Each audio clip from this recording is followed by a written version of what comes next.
Hi, everybody. Meteorologist Joe Chaffee, SNS Storm Chasers, meteorologistjoechaffee.com, and weatherlongisland.com. As we take a look at the tropics tonight, we have Tropical Storm Fiona, which still seems to be hanging on. There's a little bit of a convective burst going on near the center. Top winds are about 40 miles an hour estimated by satellite loops. And you can see the tropical wave to the south. Now, there's a lot of dry air in the tropics. I know that's hard to believe, but there actually is quite a bit of dry air at mid-levels, and that is stymieing the development of the wave to the south. And also there's a little bit of proximity with respect to Fiona might be getting in the way just a little bit. But as it moves to the west, it still has some well-defined features. As it moves to the west over the next couple of days, conditions are likely to become more favorable for development, and the Hurricane Center has upped the chances up to 60% that this could become a tropical depression or some sort of tropical cyclone. We also have off the African coast another wave that is moving out, and this is a player on some models. This is a well-developed wave. There's probably a weak low pressure area with this. And this has a good chance of developing also in the next 5 days once it moves out far enough to the west and gets over some warmer water. Now, yesterday I spent some time pointing out the fact that you really can't get wrapped up on what models do with this sort of thing.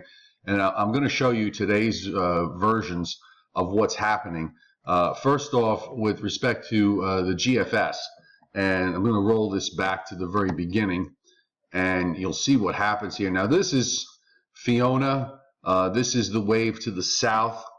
And as we move it along, it does show an intact low, but unlike the last few days, it really doesn't do very much with it. And then this second system that's coming out off the African coast winds up developing a bit. And if you notice here, by the time we get to the middle of next week, you really can't find it. Now, just because the model loses, it doesn't mean that it's correct. We saw with Earl, for example, that the models had a real tough time with the tropical wave as it was moving across. But the GFS really develops that second one and then just keeps it way out to the east and offshore. Now, the European is very similar to this, and I'll just punch that up for you, and you can take a look at this. And you'll notice that it also does not do anything really at all with the first low, and then it takes the second one, develops it into a tropical storm, and keeps it offshore as a hurricane. It's got some little low off the mid-Atlantic coast. I'm not sure exactly what that is, but we've got this is the main player, and it really doesn't do much with that wave that's to the south. Now, of course, the Canadian, which likes to spin up absolutely everything in its path, does the absolute opposite of both the GFS and the European, in that it develops both systems. Here's the first one. Here's Fiona. Actually, even Fiona it redevelops, and here's the second one.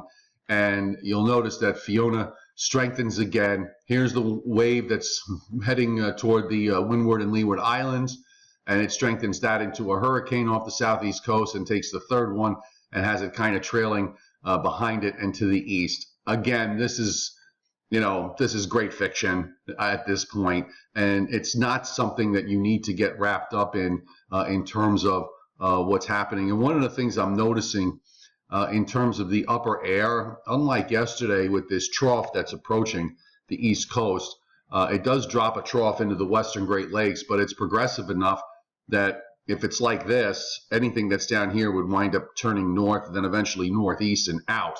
Okay, that's the Canadians' view. Here's the GFS, which is even less impressive. It hardly has any trough at all, and has, in fact, a ridge in position where it had a trough yesterday. And when we look at the Europeans 500, it actually isn't that much different than the GFS.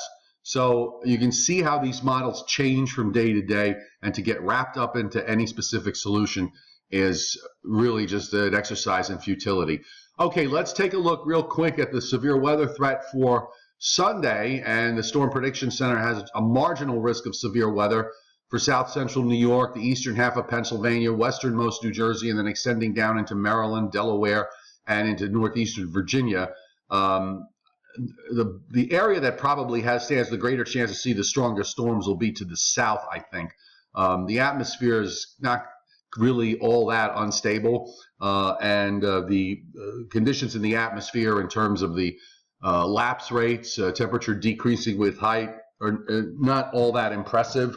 So there might be one or two strong cells in here, and perhaps they may get a little more concentrated in southern areas as you go south toward Chesapeake Bay and southward. That's what the Storm Prediction Center went with, and I kind of understand their logic. Once that front goes by, weather conditions improve, and we've got a great start to next week with dry weather and sunshine, at least into Wednesday. So have a great Sunday.